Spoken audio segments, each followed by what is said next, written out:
Now, though, there's anger that plans to make a busy junction in Norwich safer for cyclists have been dropped. Other improvements are going to be made to the crossroads on Dereham Road and Larkman Lane near an Aldi supermarket, but work specifically to improve things for bike users now won't take place because Norfolk County Council says the costs have gone up too much. Local independent councillor Maxine Webb says she's fuming.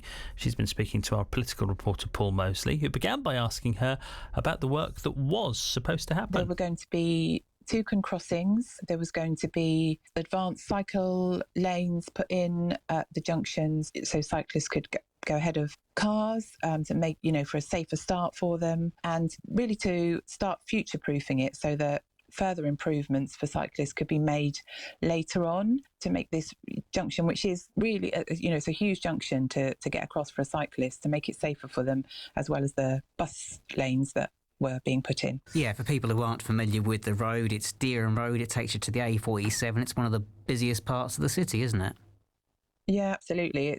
It really joins up so many different routes from coming into the city from the A47, and also lots of UEA travel across from Larkman Lane in that direction. So it's really heavily used. The plans have now been changed. The things that have been put in to help cyclists on it have been removed. How did you feel when you found that out? I'm stunned and fuming, really, that it was just done unilaterally. I couldn't believe it, to be honest. When I realised what had happened, I just thought this has got to be a mistake. This can't be right. Graham Plant, who's the councillor responsible for transport in Norfolk, he said that basically the money isn't there right now, but this is something we will look at doing in the future. Does that reassure you at all? No, not at all, because the money was there. When these plans were drawn up and put together, they were done with the funding in mind, because I had lots of conversations with officers, and we looked at other things. They were like, well, we can't do that. We can't put this in, but what we can do is this with the funding we've got.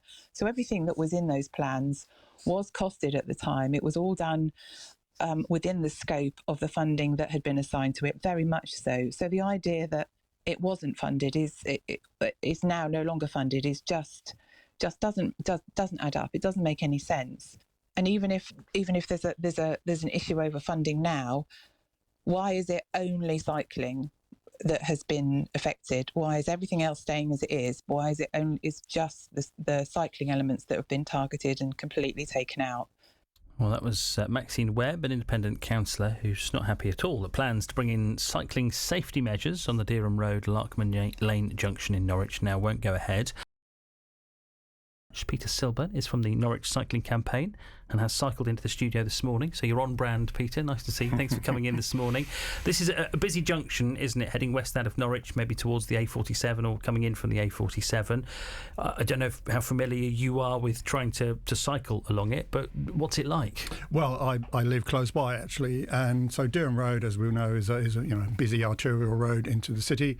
It's had some cycling improvements further out of the city, but this area here is kind of a bit of a missing link. This particular junction with Larkman Lane is really very dangerous for cycling, whether you're cycling on Dereham Road or crossing on Larkman Lane. The Larkman Lane crossing is an important route between the two, the green pedalway on Earlham Green Lane and the red pedalway on the Marriott's Way. It's a popular cycle route, but it's really horrendously dangerous. You see most people don't actually cycle on the road. They take the pedestrian crossing. So it's a crossing that's really highly dangerous and badly needs to be made safer.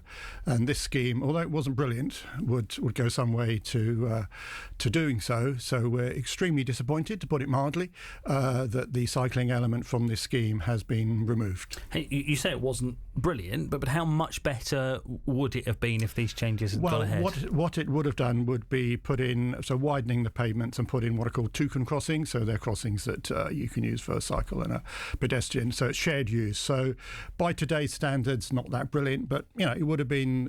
We supported it because we said, well, it's kind of future-proofing the junction. So what they're doing, they're replacing the traffic lights, which they do every 20, 30 years. So it's a once in a kind of generation chance to change the traffic lights. And if it's not much, doesn't cost much more to make them toucans rather than the puffins.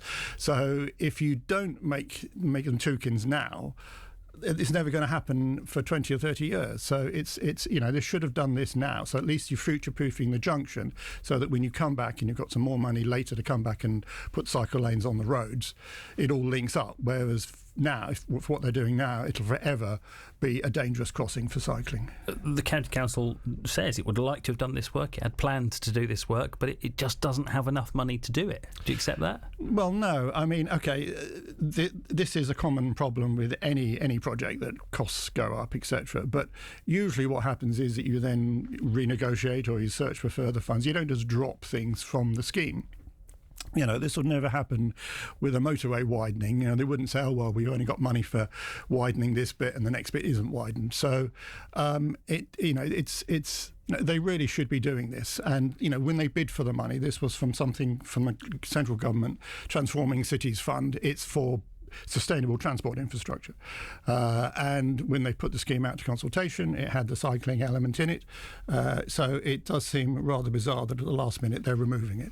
But you did mention earlier on that there have been other cycle lanes, other cycle provisions put in further up Dereham Road. And I think the cycling provision around Norwich, around Norfolk, is much better than it used to be, isn't it?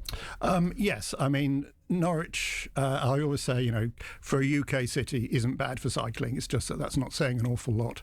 What I think is extremely disappointing is that things seem to be getting worse. I mean, Norfolk County Council is very good at bidding for money for kind of sustainable transport, but they're very bad at what they actually do with it. The schemes they put in are very poor. I mean, this is not an isolated incident. Lots of the other schemes that we've been involved with, they've been sort of watered down and cycling elements have been removed. So this is part of a trend here. And, Norfolk County Council has bold ambition. They say that by 2030, half of all journeys in towns and cities will be by walking and cycling. That's 5 years' time. Well, that's just not going to happen. They need to be seriously investing in cycle infrastructure.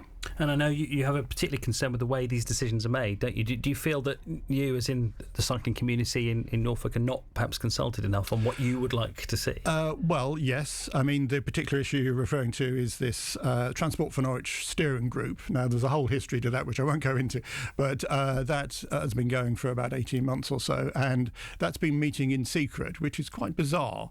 It's not even published on the council website. I had to put in a Freedom of Information request to actually find the schedule of meetings. Now that meeting, and at that meeting, the cabinet member for highways, which is Councillor Graham Plant, he makes the decisions solely, which in itself is a bit of a bizarre situation. But this steering group is meant to meet and at least recommend things to him. It's made up of local councillors. Now, that hasn't met since December last year, and it's meant to meet every 2 months. So it hasn't met for 9 months. And this particular decision he made outside of the meeting. I think that's a bad way for making decisions. It means you get bad decision making, and this is a case in point. Just to finish with, the County Council have told us that if more money becomes available, they would still like to do this work. But from what you're saying this morning, you can't see that happening. I mean, I have to be blunt here. That's nonsense. I mean, to say, oh, we're not really removing it, we're just not going to do it at this time. Now, we get told this all the time. This is happens time and time again. Schemes get watered down, or cycling key features get removed from cycle schemes, and they say, don't worry, we'll come back and do it later, and they never do. Thank you for coming in this morning. Safe cycling for the rest of the day, having come in to see us this morning. Peter Silburn there from the Norwich Cycling Campaign. Now, Graham Plant, as was mentioned, is the Conservative councillor responsible for roads in Norfolk. We did ask to speak to him about this. He said as a statement, he says it's regrettable that the council has had to change its plans. He blames the rising costs and limited availability of funding. He has said, though, that the council will still be carrying out work which would improve the junction for bus users. Regarding how decisions are made on transport projects, Mr Plant said the steering group set up to advise them was not a decision-making body, and it was absolutely correct. Decisions on transport projects took place outside of meetings. He also said meeting every 2 months was not a stated minimum requirement. You can read more about this on the BBC website, bbc.co.uk/Norfolk.